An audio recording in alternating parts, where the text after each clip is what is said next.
रे ला।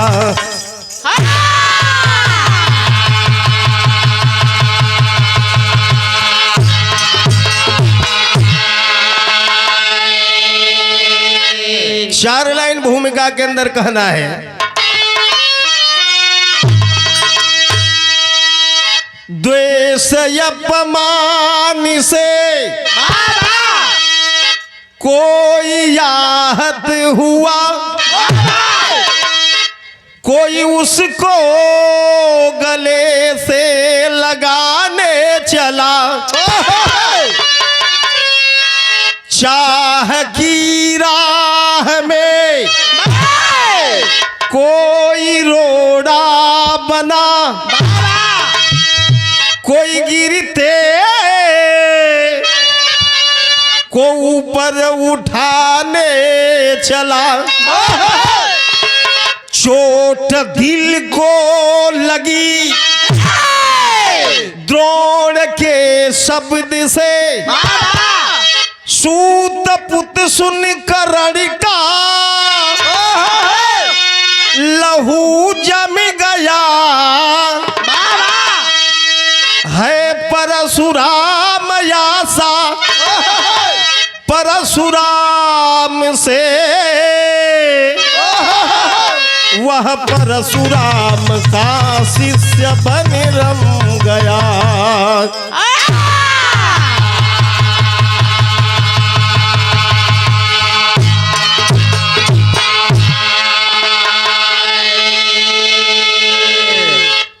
कर्ण गया था बाबूजी गुरु द्रोण के आश्रम में विद्या प्राप्त करने के लिए।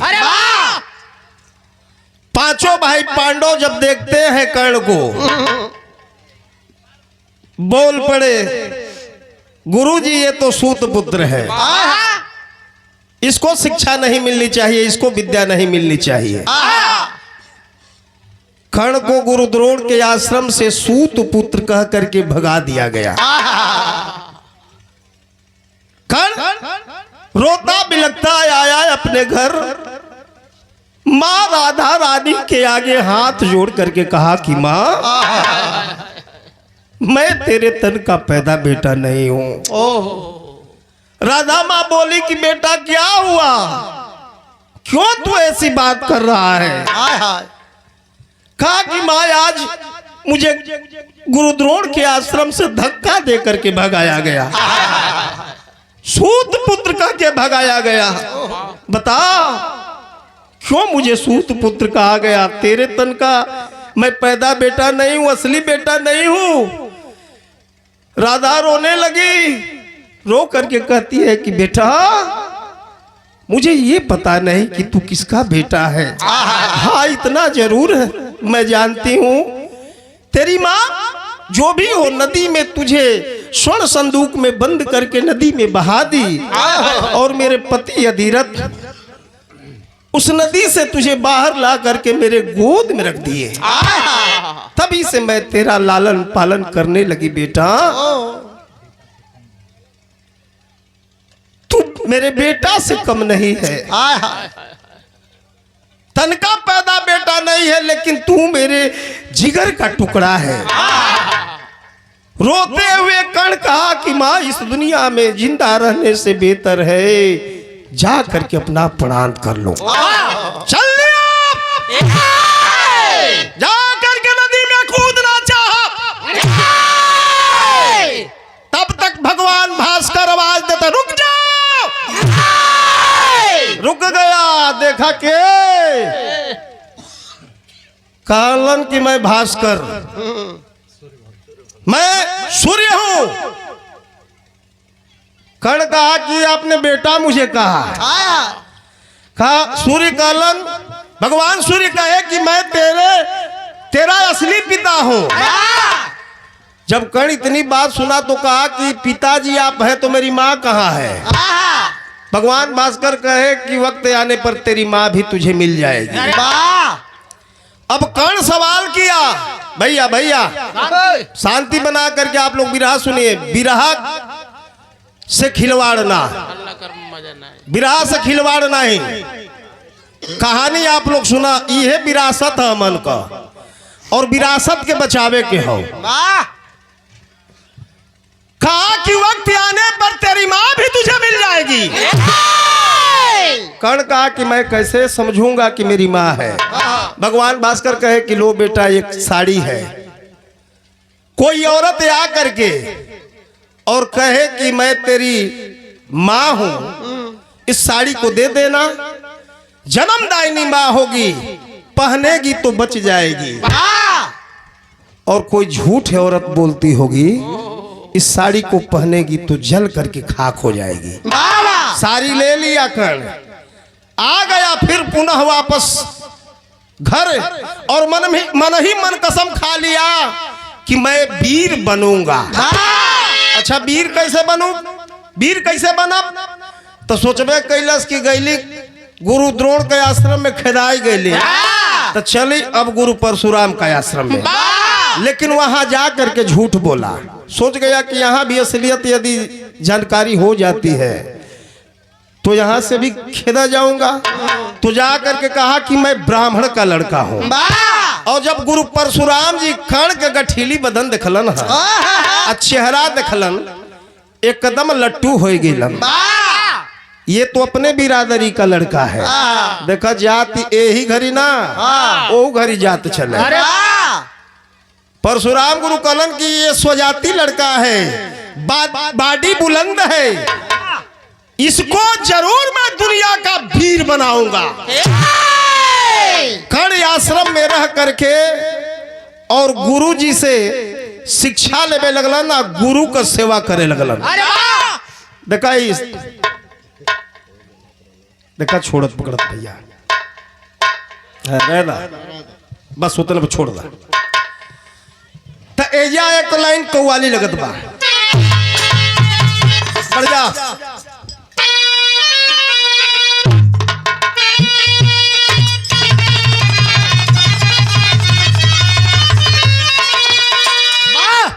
उहे कव्वाली हो कि हमने माना, हमने माना, हम पैसा जंग, अरे यौवनवा भरपूर बा, अरे त महिमा राम की, अरे त महिमा राम की, इत महिमा राम की, ये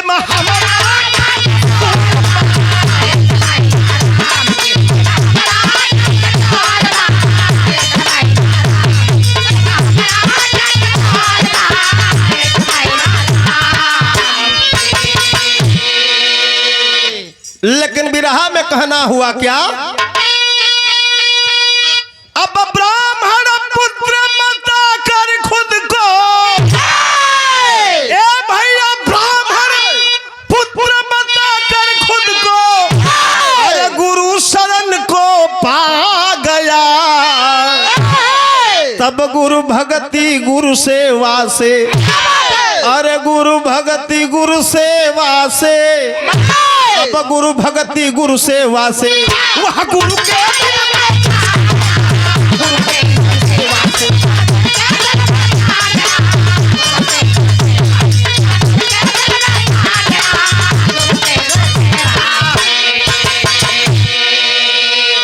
जहे से कहानी आगे बढ़ल। लार ला ला ला ला ला ला लार लार लारे लार, जानकर विप्र परशुराम शिष्य मान लिए, वीर सर्वोच्च बनाऊंगा दिल में ठान लिए, एकांत मन में कर्ण गुरु से ज्ञान पाने लगा, लक्ष्य पर एक नजर करके सर चलाने लगा, के गुरु के ज्ञान की ज्योति मिटाती है तुमको, गुरु के ज्ञान की अरे ज्योति मिटाती करती है जिंदगी में मानवीय गम को।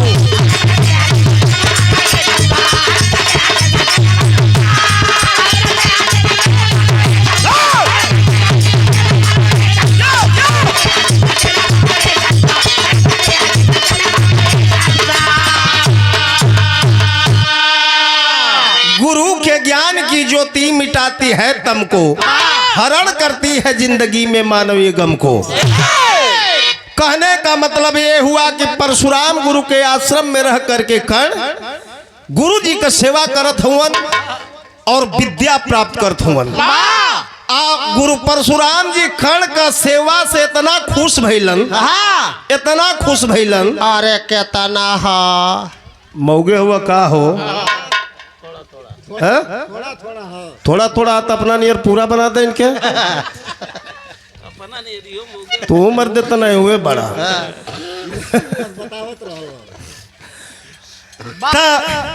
खुश होके कर्ण पर गुरु परशुराम जी खुश होके अब प्रभावित होके लगलन विद्या का बौछार करे, ज्ञान देवे। ज्ञान देवे लगलन तो गीत बदल गई। कौन गीत है?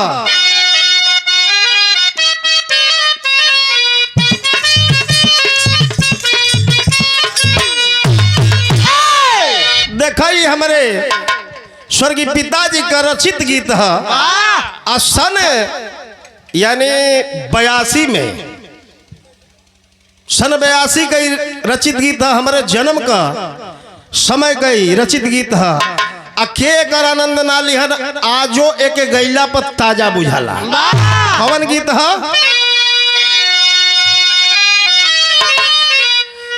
अरे कहवा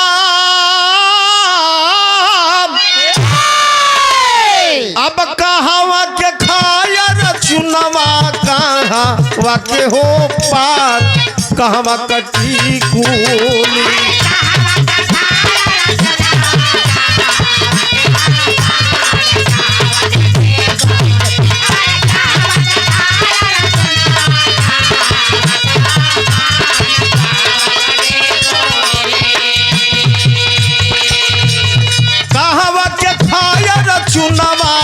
कहवा के हो पार, कहवा कटी कूली, लीला रवा मारे हो जान, कहवा कटी कूली।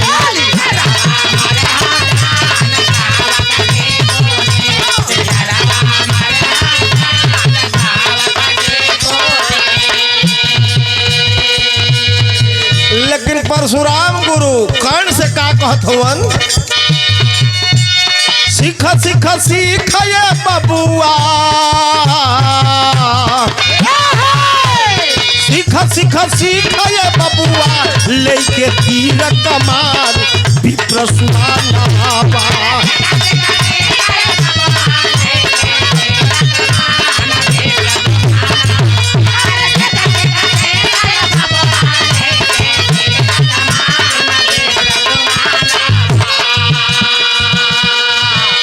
गुरु कहत हुआ नो कर्ण से का?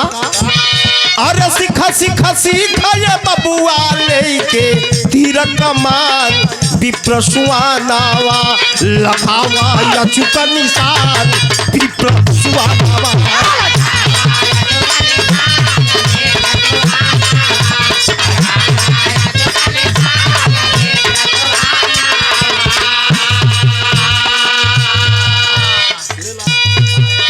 अरे बाल नारा चकवार तू सीखा,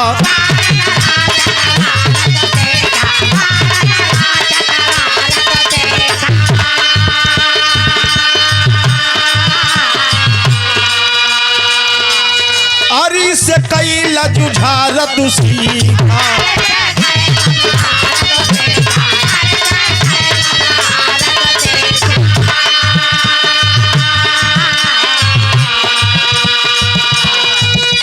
जुझार तू सीखा,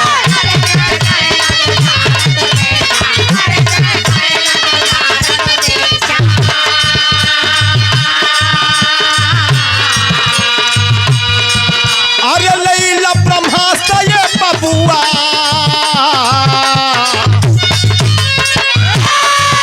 अरे लैला ब्रह्मास्त्र ये बबुआ, बबुआ अग्नि अस्त्र के जान भीतर सुहानावा।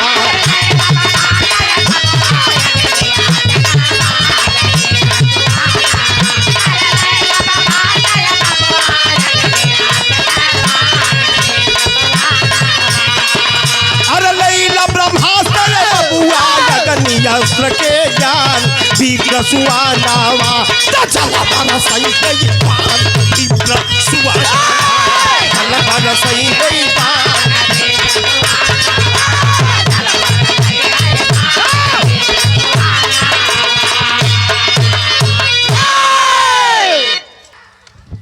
परशुराम गुरु कहलन हा बेटा। अरे भैया कहाँ हल्ला होते हो? लड़का हो सो बेटा, ये ले ब्रह्मास्त्र है, इसका प्रयोग कर देगा, इसका कोई काट नहीं है। दुनिया में जो भी होगा उसको जाना ही जाना पड़ेगा। ले बेटा, ये जलास्त्र है, ये अग्नियास्त्र है, इसका प्रयोग करेगा, धू धू करके चारों तरफ आग ही आग दिखाई देगी। कर्ण कलश किए बाबा, कर्ण कलश किए गुरुजी। जब चारों तरफ आगे आग हो जाए तो का कोनो काटो बा हलन की ले है जलास्त्र एकर प्रयोग करबे बेटा तो जितना आग रही सब बुझ जाए। देखा कर्ण तन्मयता से भक्ति करत हो, आज जितना शिक्षा बा ग्रहण करत बा कि कहूँ विद्या गुरु का न छूटे पावे। कर्ण का सेवा से गुरुजी खुश होके एक दिन गुरुजी का कैलन है कि रिझ शिष्य सेवा से गुरुवर, रिझ शिष्य सेवा से गुरुवर दिए पंच सरदान और पंच बंधु इस सर से मारू थाना प्रण बलवान। एक दिन 5 गो बाण दहलन अमोघ है अस्त्र। कलन की बेटा ले, तेरे सेवा से बहुत खुश हो, और ये अमोघ अस्त्र है, जिसके ऊपर प्रयोग करेगा समझ ले कि इसका काट कुछ नहीं है। मन ही मन कसम खैलस कर्ण कि 5 भाई पांडव हमरा के गुरु द्रोण के आश्रम से सूत पुत्र कह के धक्का दे के निकलौले रहलन, तो यही 5 बड़वा से 5 भाई लोग का वध करब। एक दिन यह गर्मी का मौसम, परशुराम गुरु अपने कुटिया से बहरे फर्श पर लेटल रहलन। कहलन कर्ण से कि बेटा तनी हमारा ही सर जवन बा सहला देता, सर सहला देता तो हमके नींद आ जाए। पलाथी मार के कर्ण बैठलन हा, परशुराम गुरु का जवन सिर बाई है माथा जवन बा अपने जंघा पर लेलन, धीरे धीरे लगलन सहलावे, सहलावे लगलन। कुछ देर के बाद परशुराम गुरु गहरी नींद में हो गए। तब तक एक किरौना आइल, प्रमाण मिलता है कि भंवरा रहल, कहीं प्रमाण मिलेला कीट रहल। कीट आइल कर्ण के जांघी के नीचे घुस गई। जब जांघी के नीचे घुसलस तो पहले का कैलस कि कर्ण का धीरे धीरे चमड़ा काटे लगल। जब चमड़ा काटे लगल तो गीत भी बदल गई मास्टर। खबर की था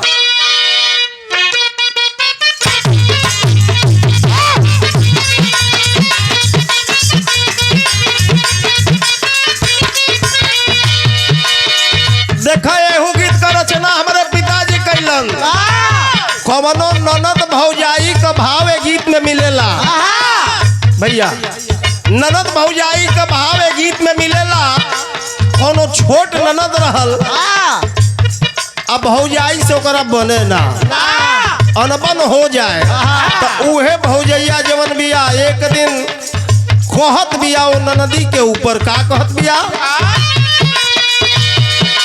अरे सुपवा तो सुपवा चलनियो हसेला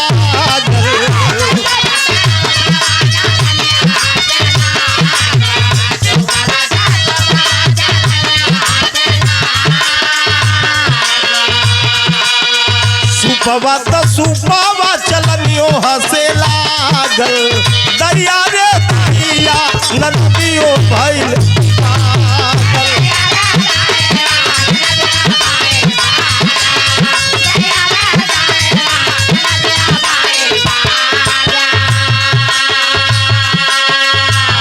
भइल का कि पहले चमड़ा किरौना कटलस काट के धीरे धीरे मांस खाए लगल और जब मांस खाए लगल तो भइल हो का काट की रवाना वाला हूँ के पिए लागल।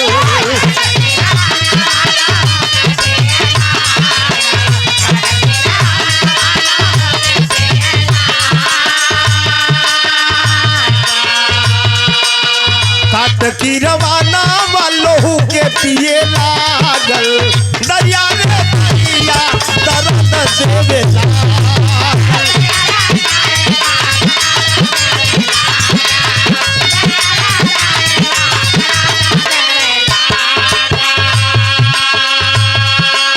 धीरे धीरे गढ़ा बनौलस खिरौना जांघी के अंदर बिल बना के धीरे धीरे अंदर घुसे प्रवेश कैलस और खून का बौछार जवन बा कण के जांघी से गिरे लगल। धीरे धीरे खून भी पिए वो खिरौना स्टार्ट कैलस। कण के जांघी में दर्द होते हो लेकिन देखा बर्दाश्त करत है बाहर गुरु भक्ति। इतना गुरु भक्ति में कण पागल हो गई कि दर्द बर्दाश्त करत होवन कि यदि हम तनकियो एहर ओहर अपन जांघ करब तब होई का सोचे लन कण कैसे जांघिया हटा।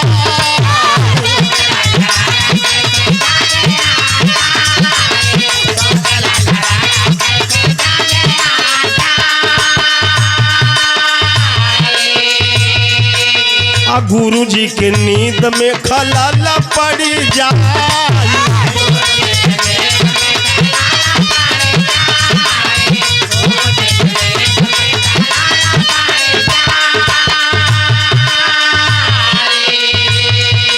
अरे खूनवा बहता गुरु के पीठ भेवेला।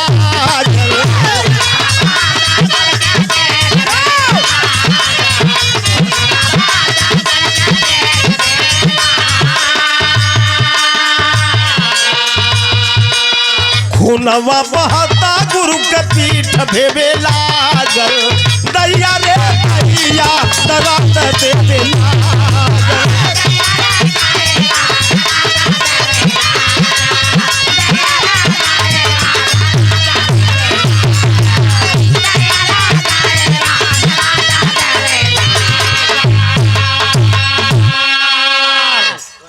जवन खान हवन इतना मदान हवन भक्ति में जाग से खून निकलत बा दर्द बर्दाश्त करत हवन कि गुरु जी का नींद टूट जाई। आये हर खिरौना जवन बा बिल बना के अंदर प्रवेश कैलस काटत गईल खून हर हर हर हर बहत गईल आके गुरु जी का पीठी का नीचे खून स्पर्श कैलस। तब परशुराम गुरु पहले तो ठंडा रहे आ खून जब पीठ के नीचे गई तो गरम लागल तब परशुराम गुरु उठ के बैठ गई। देखलन पिठिया से लगत बा हमरे खून निकलत बा का तनी नजर केर के खान की ओर देखलन तो का देखलन एजा गीत पुनः बदल गई।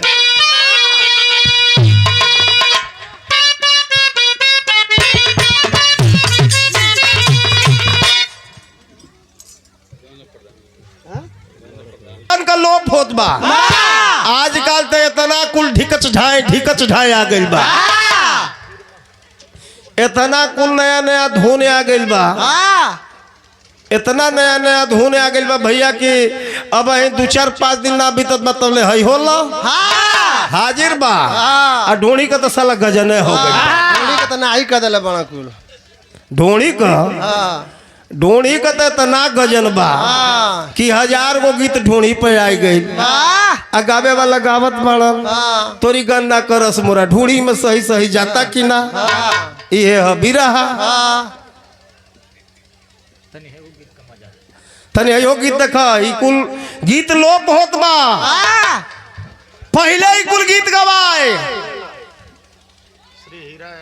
तो लोप होत बा। ई कुल गीत जवन बा शादी विवाह के अवसर पर गवाए। माता बहन लोग पहले गीत गावा, कैसे गावन की के कर गसी, हाँ स्वरवा था। अरे के कर बसिया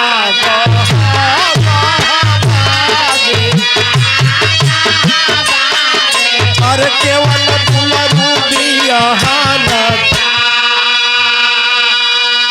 छूटी गईले खोई छात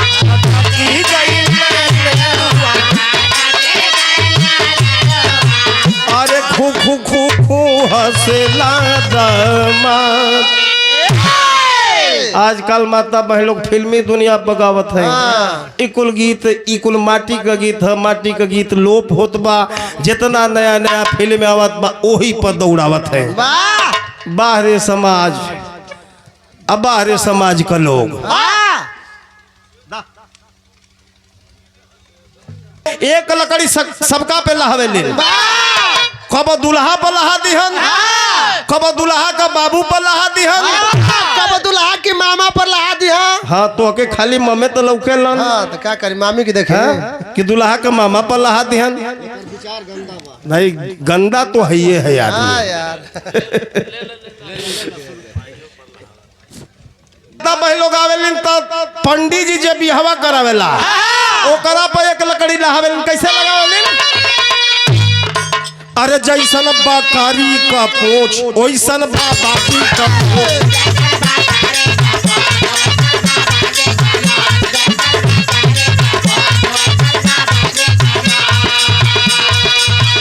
जैसन बकरी का पोछ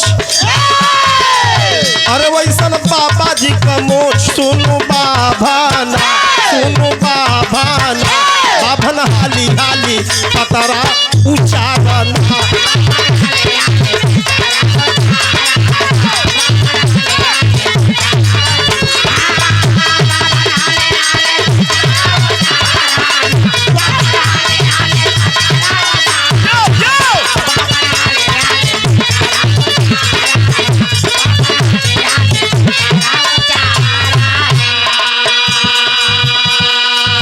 परशुराम गुरु का सोचत हवन भीजे लागल जब पीठ टूटल गुरु जी का नीठ।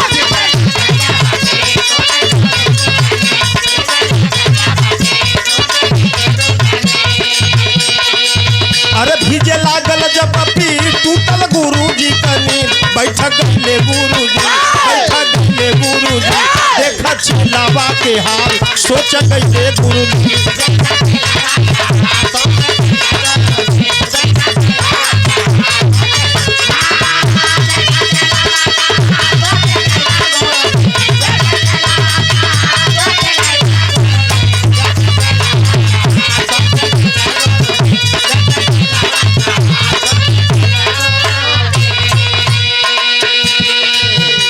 परशुराम गुरु देखत हवन कि हमारा पिठिया से खून ना आवत है तो कर्ण के जंघिया से खून आवत है।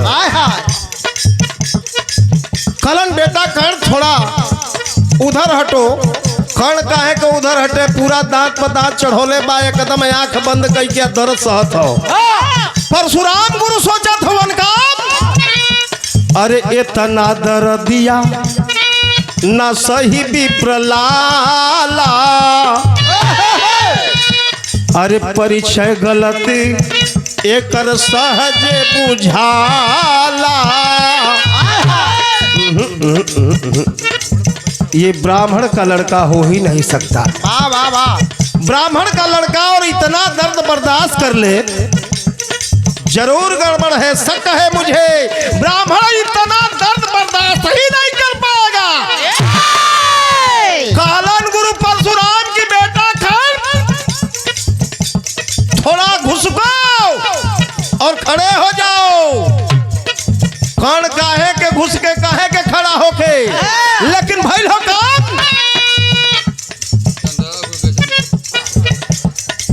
इतना दर्दिया न सही विप्रलाला। परिचय गलत एकर सहज बुझाला।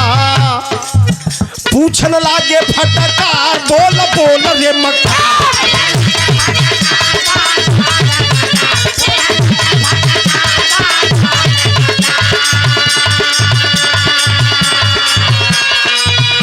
पूछन लागे फटका बोल बोल रे मका लाल भैले गुरुजी लाल भैले गुरुजी जाना छत्री कुमार खोजे भैले गुरुजी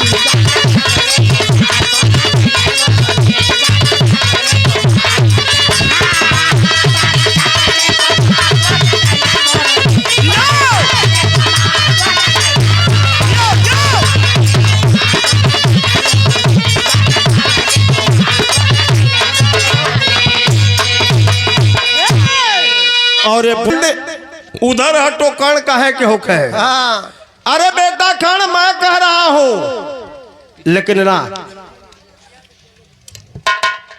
कालन गुरु परशुराम की कण जल्द हट नहीं तो मेरा अब माथा ठनक रहा है फरसा देख रहा है ना अभी फरसा चलाऊंगा और धड़ और सड़ तेरा अलगा कर दूंगा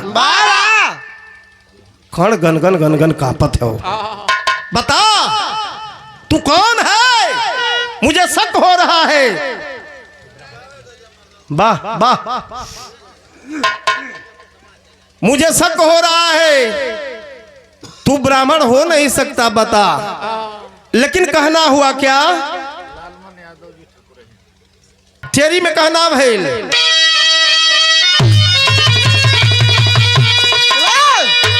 के धोखा में जाई अरे जान तोहरी अरे मोरे राम हो राम अरे धोखा में जाई जान तोहरी धोखा दे के गईला गुरु से धोखा पाई अरे पाई अरे पाई अरे बना भी प्रसूत रे झूठा तो बना भी प्रसूत रे झूठा तो इसका फल तू पाएगा बोया बबूल अरे बोया यधम बबूल वृक्ष तो हम कहाँ से खाएगा बाण दान मम कृपा से पाया बाण दान मम कृपा से पाया अरे दान ये निष्फल जाएगा बना बनाया बिगड़ गया सब बना बनाया बिगड़ गया सब बाण काम नहीं आएगा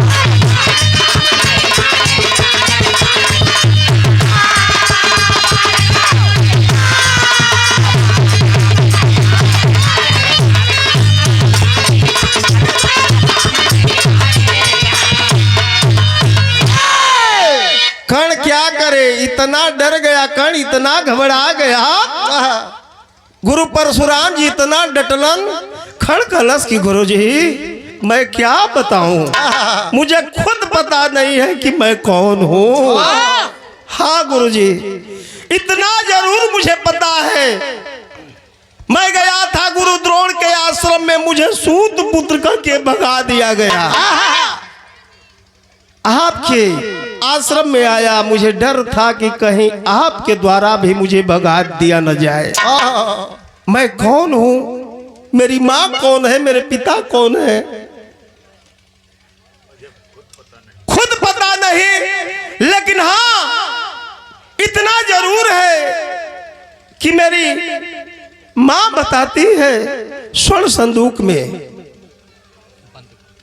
बंद करके माँ मुझे बहा दी नदी में अब गुरु परशुराम जी कहे कि इतना धोखा गुरु से इतना धोखा ऐसा कर जल्द से जल्द तू आश्रम छोड़ भग जा नहीं तो क्रोध में मैं आकर के कहीं फरसा न उठा लो तेरा गर्दन न काट दूं बिलबिलाता रोता कर्ण क्या करे आश्रम छोड़ दिया लेकिन देखा कर्ण को 3 जगह अपमानित होना पड़ा पहली बार गुरु द्रोण के आश्रम में अपमान कर्ण को होना पड़ा और दूसरी बार द्रौपदी के स्वयंवर शाला में ये भी गया था वहां भी इसे अपमानित होना पड़ा था और तीसरी बार जहां पे कौरव और पांडव गुरु से बाण विद्या ले रहे थे, अभ्यास कर रहे थे, वहां भी कर्ण गया तो देखा पांचों भाई पांडव कहलन कि देखा ये फिर आ गई सूत पुत्र, तो देखा वो अपमानित होत बच गई। दुर्योधन कहा कि बार बार कर्ण अपमानित नहीं होगा, भले या शिक्षा न दे लेकिन इसको मैं अपमानित नहीं होने दूंगा। जब राजा ही परीक्षा दे सकता है तो कर्ण को अपना अंग देश का मैं राजा बनाता हूं मित्र मान लिया। अब धीरे धीरे धीरे धीरे समय बीते लगल, और जब समय बीते लगल तो समय कवन आ गई मास्टर, गीत बदल गई।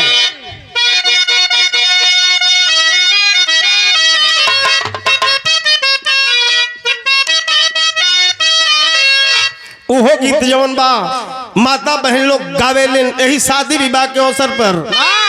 अरे करिया करिया भेड़ावा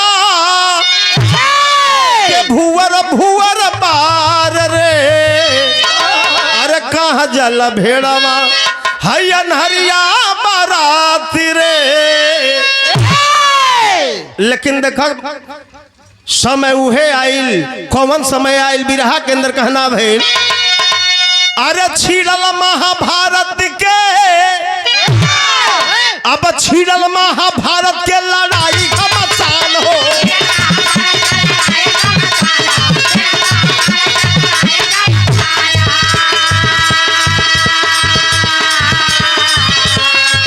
अरे छिड़ल महाभारत के लड़ाई का मसान हो, सारथी कन्हैया करे गुमान हो।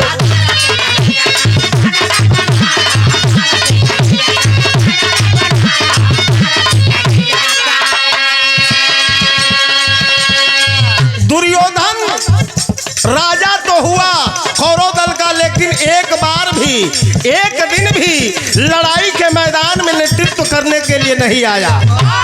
महाभारत की लड़ाई का समय आ गया और देखा यह ऐलान भइल कि कल की लड़ाई के लिए कर्ण जाएगा सेनापति बनकर के। आज जब सेनापति बन के कर्ण यहाँ तो माधव मुकुंद मुरली मनोहर जदुवंश शिरोमण के चिंता न हो गई।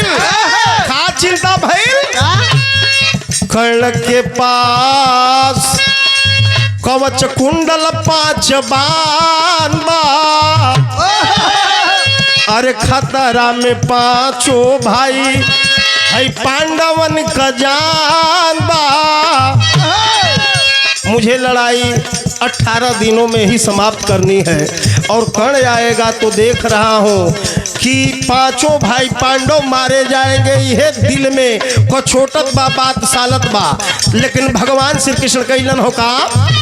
अरे कुंती से पूछे मत सूता ना बखान हो।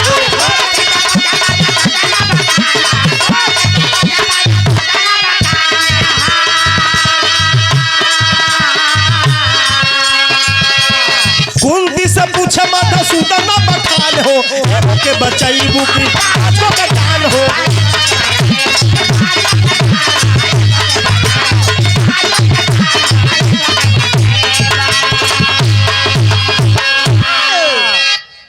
सोचत हम सोच में पड़लन कि कर्ण आ जाएगा तो मेरी गोटी ही खत्म हो जाएगी, जो मैं चाहता हूं ये भी फेल हो जाएगा। गैलन भगवान श्री कृष्ण कुंती बुआ का लग गए, हाथ जोड़ के कहलन कि बुआ प्रणाम। बुआ कहलन कि खुश रहा मधुसूदन, खुश रहा। बुआ एगो सवाल बा, एगो तो से प्रश्न बा। खालिन कुंती बुआ की पूछा बेटा कौन प्रश्न बा। कहलन कि ये बुआ तो के एगो प्रिय बा कि 5 गो प्रिय बा। अब तक करेजा धक दे न कैलस कुंती के। कुंती कालीन की बेटा तू क्या कहना चाहता है, मुझे समझ में नहीं आ रहा। कहलन कि तू खूब समझत हो, हम समझत है, एगो आदमी वो समझत हो। ला साफ कह देत है कि तो के 5 बेटा प्रिय बा कि एगो बेटा प्रिय बा। तू कुआरेपन की महतारी है और कर्ण तेरा बेटा है, मैं जानता हूं मुझसे क्या छिपा। कल कल लड़ाई के मैदान में आ रहा है, मन ही मन कसम खा लिया है, उसे अमोघ अस्त्र मिला हुआ है और मन मन कसम खा लिया है कि इस अमोघ अस्त्र से 5 पांडवों का वध करूंगा। तो ये बता कि तेरे बेटे 5 प्रिय तुझे प्रिय है कि कर्ण प्रिय है? बुआ, यदि 5 बेटों की जान तू चाहती है तो जा करके और कर्ण से अमोघ अस्त्र मांग करके ला।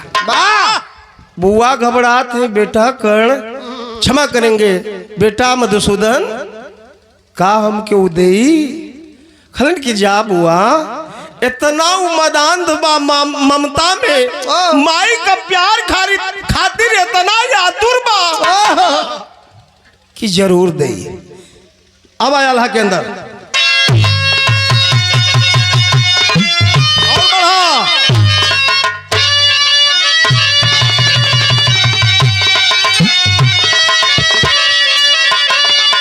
अरे कहल न कन्हैया, अब कहल न कन्हैया, अरे फुआ मान हमारी बातिया के,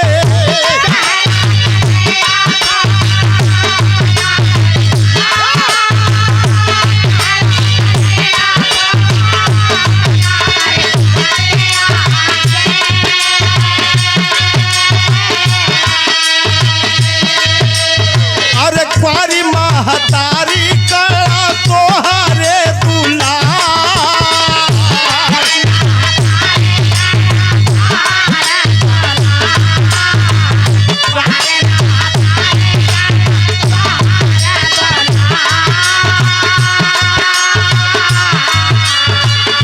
कर्ण से जाके मांगी लाव 5 बनवा ये फुआ।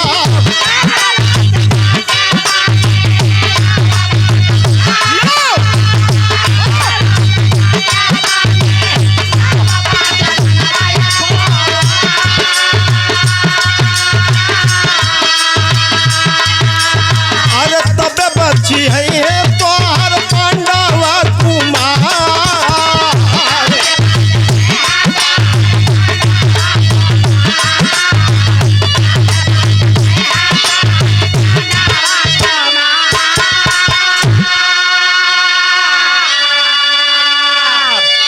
करे क्या माँ कुंती क्या करे? मोह है कि मेरे 5 बेटे न मारे जाएं। तब गईली लजात, ए भैया गईली लजात, अरे सकुचात महतरिया ये भैया,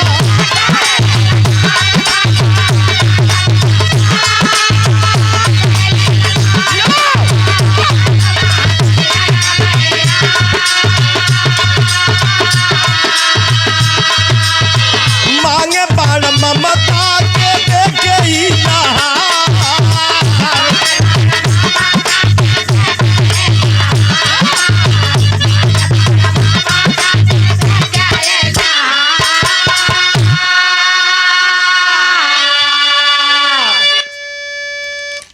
माया आती है कुंती,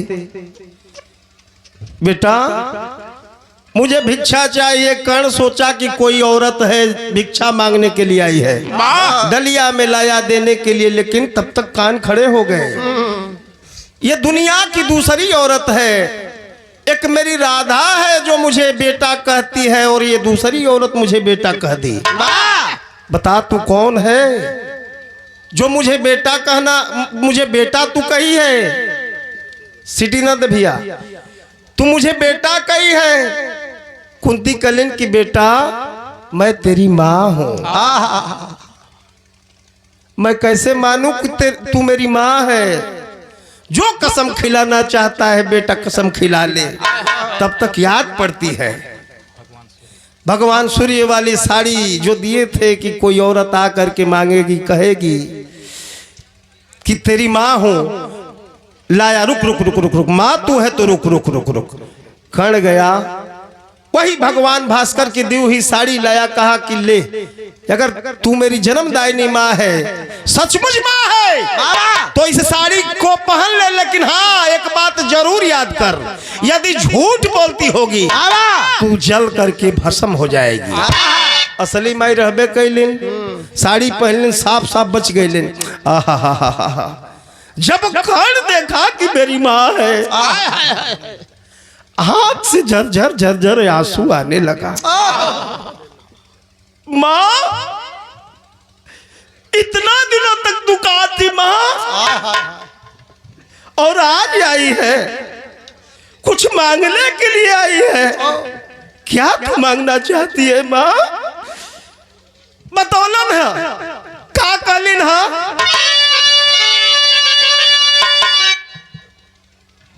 खड़ ले आइलन, और बढ़ा हल्का सा।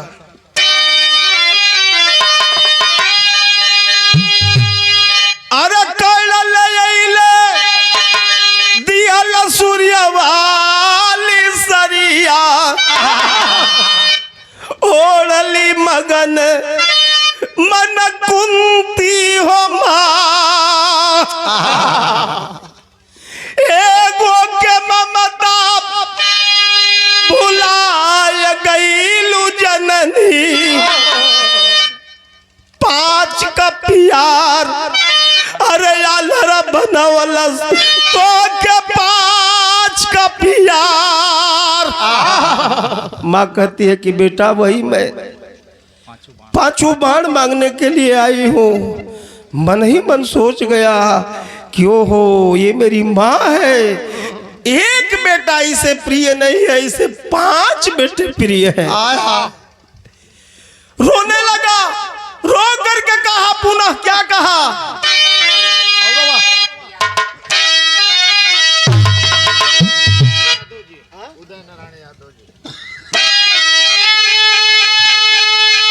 अरे ये गो के ममता,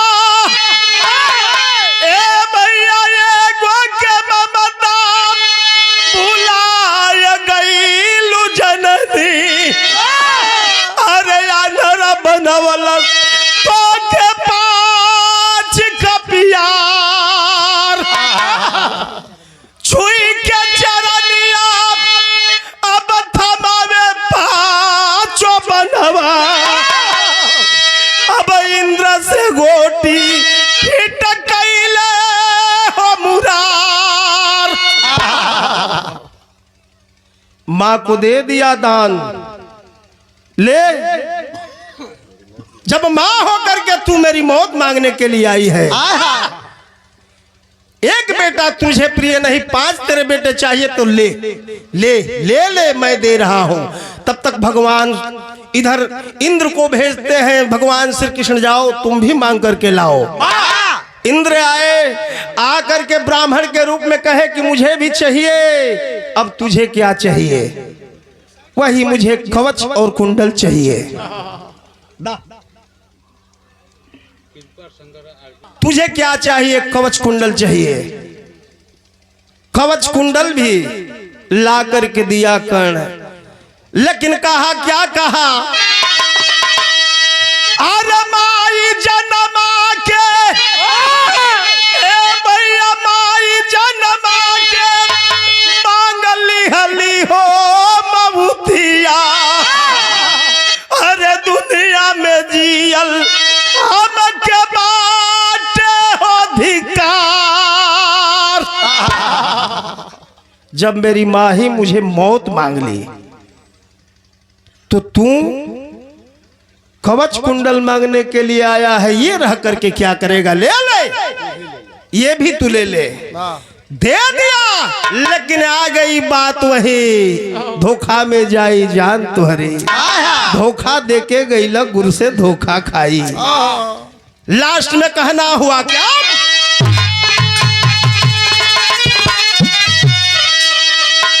अरे झूठ बोल के सजाए, ए भैया झूठ बोल के सजाए, खुद पाया गईले तकाड़ा बीरवा समर में मराय गईले।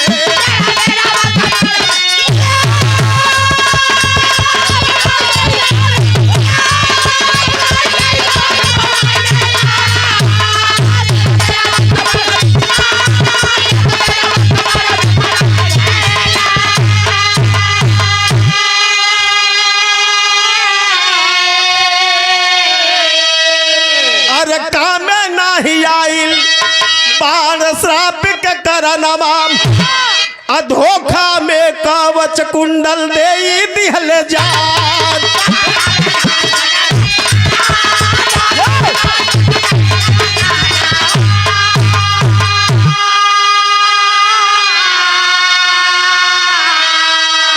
देखा कर्ण को दानवीर कहा गया। क्यों दानवीर कहा गया? दानी तो बहुत हुए, दधीची राजा, हरिश्चंद्र राजा, शिवी राजा, ये सब दानी हुए। कर्ण भी दानी था, लेकिन दुनिया का सर्वोच्च वीर था। दानी होते हुए वीर कर्ण था, इसलिए इसको दानवीर कहा गया। तो कहना हुआ क्या? अरे दानवीर, ए भैया दानवीर, जग में नाम लिखवाया गईले, तकड़ बीरवा समर में मराया गईले।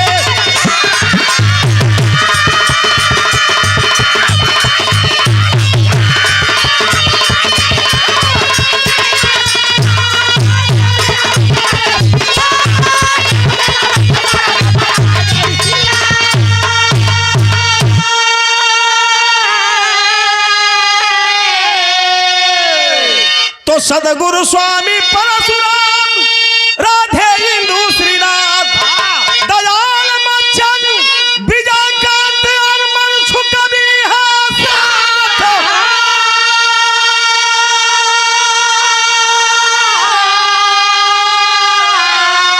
और धोखा न जाई जान तोहरी। ये तो कहना हुआ क्या?